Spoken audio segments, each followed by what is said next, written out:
30-year-old fashion designer John Nwoko says 2 years ago, he and his father were assaulted by some policemen from the defunct police unit SARS. John says the officers threatened to frame him as a criminal because he wore dreadlocks at the time. He says the policemen extorted more than $500 from them, and the experience has been traumatic. They had a pistol on our waist, so they asked us to cooperate, that if we don't cooperate, that we look like drug dealers, so they will inject us with drug to test positive, and then they will take us in and lock us for no reasons. So we had to beg them, and they refused.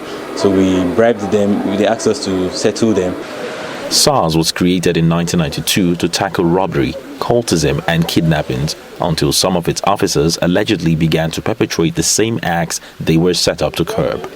Amnesty International says it has documented nearly 100 cases of such acts of abuse by members of SARS within the past 3 years alone. Police brutality! In response to the ongoing protest, the government eventually scrapped the unit and replaced it with the Special Weapons and Tactical Unit SWAT. But the protests have continued.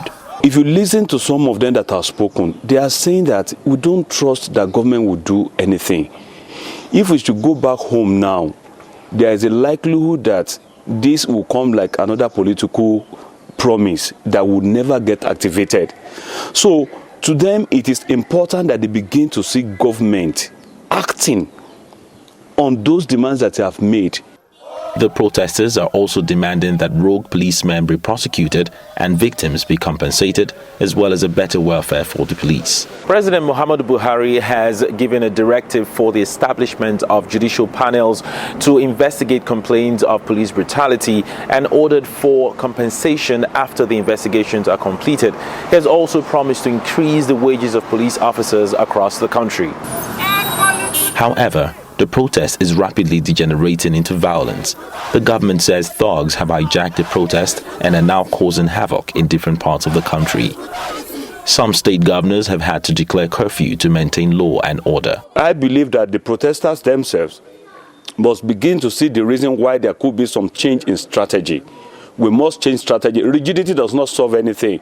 We can't again go back to the drawing board to re-strategize and look at the possible ways to give government some time to do something, because some of the demands that I have seen are not going to be implemented immediately. President Muhammadu Buhari has called for an end to the protest and maintains that his administration is committed to reforming the police.